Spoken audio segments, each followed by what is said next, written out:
Stated Clearly presents, what is DNA and how does it work? DNA, also known as deoxyribonucleic acid, is a molecule. It's a bunch of atoms stuck together. In the case of DNA, these atoms combine to form the shape of a long, spiraling ladder, sort of like this one here. If you ever studied biology or saw the movie Jurassic Park, you probably heard that DNA acts as a blueprint or a recipe for a living thing. But how?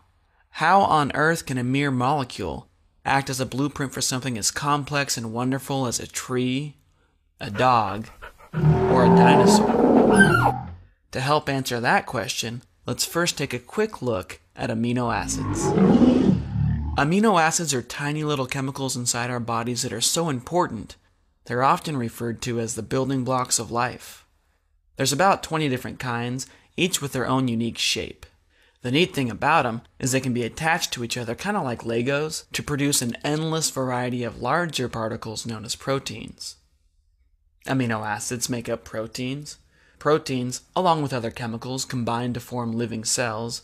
Cells make up tissues. Tissues make up organs. And organs, when they're all put together and functioning, of course, combine to form living creatures like you and me.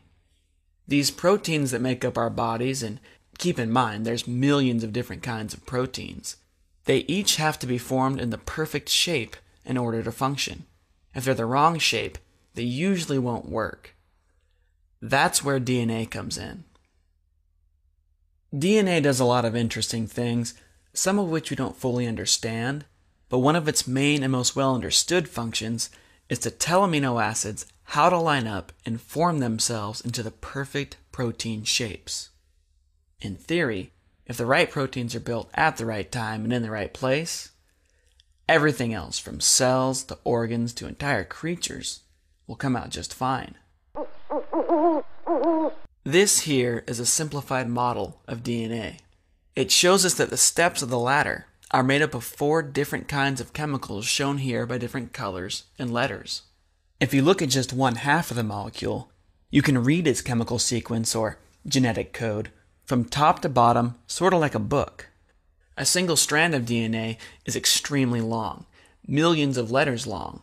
It spends most of its life coiled up like a noodle, living inside the nucleus or the centerpiece of a cell. Amino acids, however, live outside the nucleus in what's called the cytoplasm.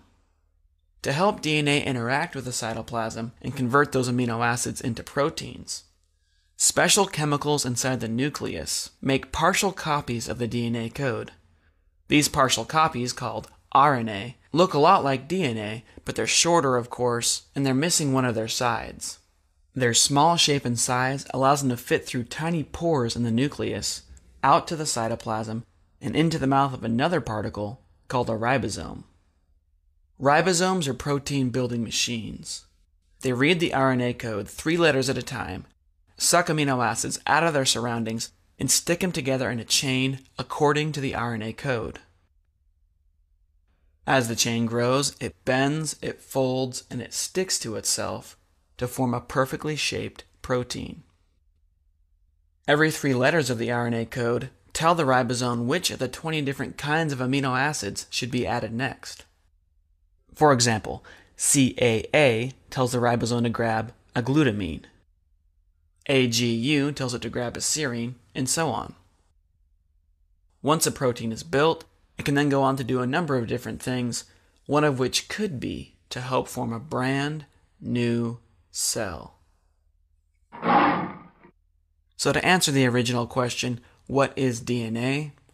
DNA is a molecular blueprint for a living thing. How does it work?